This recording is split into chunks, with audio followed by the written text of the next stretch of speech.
À une encablure de la place Tiananmen, le quartier commerçant de Wangfujin est bondé chaque week-end.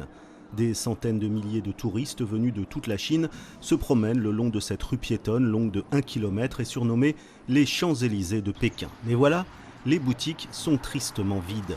Cette jeune femme se contente ainsi de faire du lèche-vitrine. Pas question pour elle de passer à la caisse sans avoir jeté un œil à son téléphone portable et ses applications de e-commerce.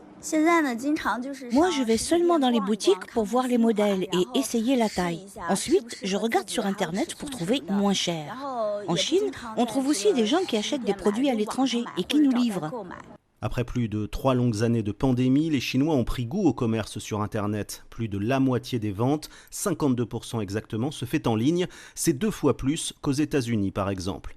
Avec près de 800 millions de clients réguliers, la Chine est numéro 1 mondial de la vente en ligne. Des ventes qui atteignent le montant impressionnant de 1700 milliards d'euros chaque année. Pour les grandes enseignes, c'est la douche froide, d'autant que la crise est passée par là et que les Chinois, comme partout ailleurs, font plus d'économies. À Pékin, l'une des plus grandes boutiques H&M du monde vient ainsi de baisser le rideau ce week-end. La responsable du magasin nous explique. Le 11 juin, c'était notre dernier jour.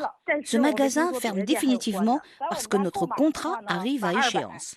Je ne sais pas s'il y aura d'autres fermetures de magasins dans l'immédiat. Les clients recevront une carte d'achat de 50 yuan pour tout achat de 200 yuan ou plus dans ce magasin qu'ils pourront dépenser sur notre plateforme en ligne. Ces grandes enseignes internationales souffrent de la concurrence des sites de e-commerce comme Shein qui vendent beaucoup moins cher. Mais elles ne sont pas les seules, même les produits alimentaires se convertissent à l'internet. 9 des 14 opérateurs de supermarchés cotés en bourse perdent ainsi de l'argent. Les fermetures de centres commerciaux se multiplient, notamment dans les grandes villes aux loyers très élevés comme à Pékin. Le patron de ce grand magasin de Wangfujin cherche donc un nouveau souffle. Nous sommes en train de moderniser et de transformer notre magasin pour nous adapter à cette nouvelle situation.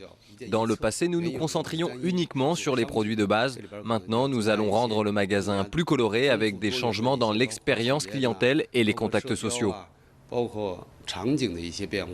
Il faut dire qu'en face, le commerce en ligne est dominé par des géants comme Alibaba ou JD.com. Les plateformes de paiement sur Internet se sont aussi démocratisées et les livraisons sont souvent gratuites. L'intelligence artificielle, les robots conversationnels et les ventes en streaming sur Internet ont transformé le shopping en expérience technologique très prisée des jeunes Chinois. Finalement, seuls les restaurants tirent encore leur épingle du jeu, avec une augmentation de près de 20% du chiffre d'affaires global sur un an. D'ailleurs, à Wangfujin, seuls les restaurants sont encore pleins. Stéphane Pambrin à Pékin pour Média.